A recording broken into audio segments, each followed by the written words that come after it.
Well, with all good things, yes, they must come to an end, and such was the case with the original Star Wars trilogy when Return of the Jedi arrived on the screen. So, yes, originally Revenge of the Jedi, and there was actually an early poster released, and, well, they quickly changed that because George suddenly realized, wait a minute, that's not the way of the Jedi. So, Return of the Jedi, of course, Luke Skywalker becomes a full Jedi. Well, according to Yoda, only at the end, after he was supposed to kill Darth Vader, but Luke believed he could save him, and turns out he was right, and he does. And the Sith is destroyed, and there you go. That's the end of the Skywalker saga. Yeah, it is. It is. It's the only way to go forward. The Empire left us with a bit of a cliffhanger where the fate of Han Solo was unknown. Now, a lot of people felt, and they really have a good point here, about how dark the second act should go, and that certainly Harrison Ford was for this idea that Han Solo should have died in the second movie. And you can imagine the narrative would have shifted quite a bit, because you could think that Leia would be so guilt-ridden and grief-stricken over that boy, she might have really unleashed on the Empire in a really horrific way. But the entire bit about Jabba and all that would not be there, because what's the point? So, they had, and this Return of the Jedi is easily the weakest of the three. It's leaps and bounds superior to some other films I could mention. But there's problems here and there. And right off the bat, the rescue mission to save Han from Jabba the Hutt is all understandable. And we see, Lando has infiltrated Jabba's criminal organization. And Chewie, well, he just disappeared for a while. But he shows up when Leia shows up disguised as another bounty hunter and all this stuff. But all of this was supposed to be a plan by Luke Skywalker. I guess because with the Force he could foresee events, so I guess that's the only way to make it work. But boy, he seems pretty shocked when he's dropped into that pit and that Jabba's dog chases him around and eats that pig. Yeah. And that's another thing, a missed opportunity there. Well, how Luke ends up defeating the giant. He picks up a rock and throws it at the door switch, and the door, crushes him. That should have been Luke using the Force to make the rock lift up and fly to the things, That's what I think. Anyway, and that's all well and good. It calls back to, old movies, the stop motion animation of Jason and the Argonauts, stuff like that. And that's what this is the mythological story of a hero and all that. And so he survives all of that. And so then Jabba says, all right, I'm going to go out into the desert where there's this, I don't know, orifice creature that just sits there waiting, I guess, for millennia for something to fall in it so it can eat it. So anyway, they go out there and it says, you'll be digested for 1,000 years and all this sort of stuff. But the thing of it is, it just so happens that R2-D2 was assigned to Jabba's, what do they call it, the barge. And boy, what are the odds that it just happened to be there? What if he had been assigned to something else and just wasn't there? Well, I guess Luke could have found another way using the Force and everything, but he would not have had his lightsaber. So, yeah, that's kind of nice. That just happened to work out. But again, I suppose you could chalk it up that he could foresee it and kind of knew, more or less, what to do. So, I guess you could still write it off that, some things still surprised him, like being dropped into the pit there. But, so, there you go. The rescue happens. We get, of course, Leia just looking fantastic. After Jabba, she frees Han from the carbonite, but she gets captured and all that. So I guess Jabba had really disgusting intentions for Leia, but fortunately he didn't live long enough after Leia strangled him with the chain he put her on. So there you go. That's be careful what you do with that. Well, so the outfit, of course, obviously influenced by Dejah Thoris from the Warlord of Mars, the John Carter stories, which is also yet another influence, if you will, that George Lucas stole from. So they believe that some of the terminology led to the Jedi and stuff like that. And of course that, and Flash Gordon, which Flash Gordon, well, that came up because the King's Features wanted to do a comic strip based on John Connor, but they couldn't come to a deal with Edgar Rice Burroughs, so they just went to Alexander Raymond. Can you just make up your own? So yeah, okay. So that's how Flash Gordon came. It was supposed to be John Carter, but it became Flash Gordon and all that. So there you go for that little tidbit. So Flash Gordon, of course, the movie serials became an influence for Star Wars, Forbidden Planet, some aspects, although Forbidden Planet, boy, that's top to bottom an influence for Star Trek. But and then, of course, more importantly, Lord of the Rings, because there's more relationship between Lord of the Rings and stories like that in Star Wars than there is between Star Wars and, Flash Gordon and Star Trek and all that. So there you go, Leia's outfit. Dejah Thoris could be walking around in that and you wouldn't blink an eye, because that's pretty much what it looks like. So they wrap that up. Luke goes back to Yoda. Now, this is interesting. Luke said, I'll complete my training. That he would return to do it, but apparently he didn't. It seems like he just comes back to catch up with Yoda. And, of course, Yoda dies at this point. So did Luke just study the lessons that Yoda taught him on his own? And because now you see he's far more mature here, and you see the phases of maturity for him from the first to the second and to the third. For the third, he's there. Yoda says, no, you're not a Jedi quite yet. You have to face Vader. And Luke's, I can't kill my own father. And they say, well, and then Obi-Wan comes in and says, well, then it's all lost, and all this. And then the dialogue there about, what he said was true from a certain point of view about lying about Darth Vader and Anakin and all that.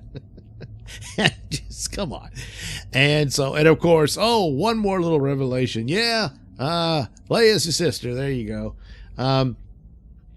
There was, before they settled on that, even after it wasn't quite clear, even after they decided that Darth Vader was Luke's father, that they might pursue other movies where the next plot of a trilogy would be Luke searching for his sister, and they would come up with this new character.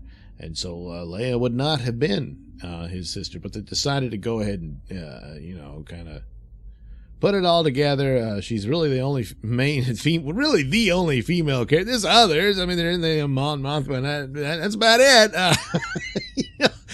So who else could it be? Yes, it's Leia. Surprise. So, oh boy. But in a lot of ways, you look at it, it's like, boy, Leia should have been the one they pursued. She was already involved in the rebellion when the movie starts and stuff. But of course, Obi-Wan, after Bail Organa took Leia to be his daughter, Obi-Wan says, well, I'll watch over the boy, So that's why Luke, really, because Obi-Wan's watching over him and not Leia, and that's why Luke ends up becoming the new Jedi and all that. So the rest of problematics here is, of course, most obviously, the Empire is defeated by teddy bears. Yeah, the Ewoks. It's just, it has its moments, but it's just not credible. Because, you even have the Emperor, my finest legions await your rebel band. And your finest legion, huh? Plus, they managed to get all these perfect traps ready to smash those little walkers and stuff. Ah, boy, that's convenient. So, yeah, it's a bit of had it been the original plan, which was that Endor was going to be the Wookiee planet, and, Chewbacca would hook up with his homies And since Chewbacca knows technology and weapons and whatnot, they would be a good surprise force to take on the Stormtroopers and turn the tide against the Empire so they could destroy the second Death Star. So, well, they just, whatever, well, of course, George wants things cute, and of course, new toys. You could have had different variations of Wookiee, but he probably figured an entirely new species of teddy bears would be more profitable. And I don't know, maybe they were, but so there you go with that. The only other thing was that Han Solo comes across more goofy and a bit more of a comedic character. There was always comedy there, but it, and then there's serious moments. There's the moments where he suspects Leia and Luke are lovers, and he has the dumbfounded look. That's all perfectly fine, and it works out. But it's just more of the weaknesses of the thing. So, besides the spectacular fights with the Jabba's people, then you have the flying, I don't know what you call it, cycle chase in the woods. That was really cool. And so you have all that. And then finally, of course, the confrontation with Darth Vader. And a lot of it, once again, the Darth Vader, just through body language, certainly emotes his conflicts and his depression overall. He doesn't know what to do. He doesn't really want to hurt Luke and all that. You can certainly see it, and it hits him hard when Luke he tries to lure him, just come with me. You're really Anakin. You're not Darth Vader. And he says, it's too late for me. So Luke says, well, then my father's truly dead.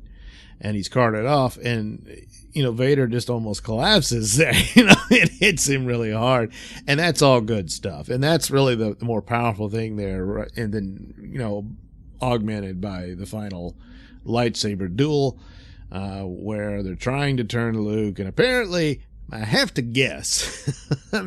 So even when I question the motives of Anakin in the prequel trilogies moving too quickly, at least he had one. He was desperate to save Padme's life, and so he betrays everyone.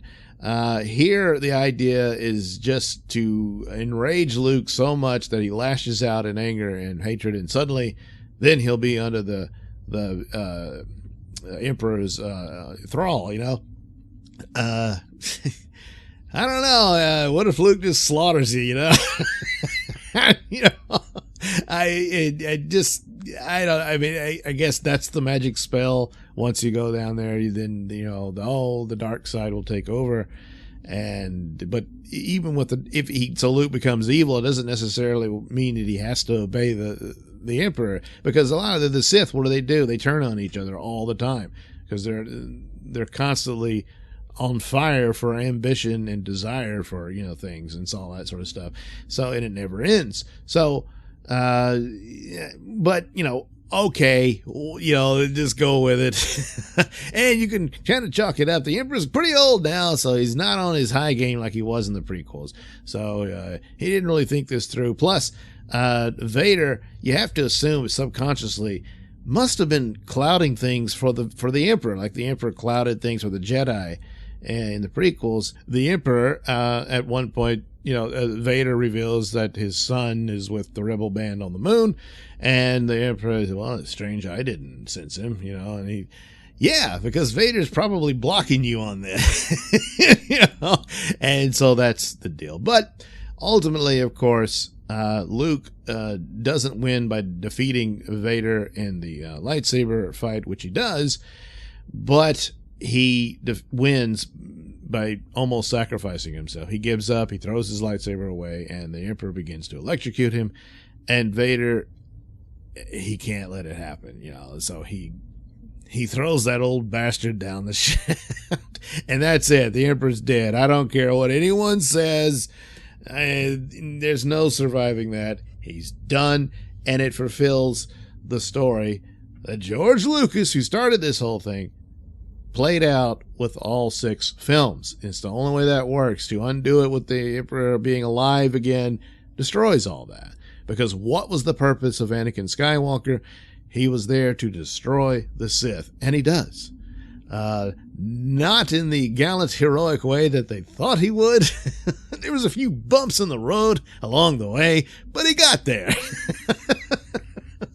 And so there you go. And of course, the reveal of the mask, taking off, that it was all just a suit. Anakin was kind of a pathetic person at that point about what the dark side did to him. But he has his brief reunion with Luke. It's sad, but, he confirms that, yeah, you were right, and I was still a good man somewhere in there. And there you go. And that's pretty much the end. Luke burns the body. They have their little party at the end, and the lights, the fireworks. Luke sees the ghosts of his father, Obi-Wan and Yoda, and the end. There's 2 other films? Huh. They're not really in canon, are they? Yeah, well, we'll get to those in the next one. So, but yeah, for all intents and purposes, I think it's best to say that Return of the Jedi was the final film in this saga. So there you go. Return of the Jedi, I think the weakest of the 3 originals, but still pretty damn good.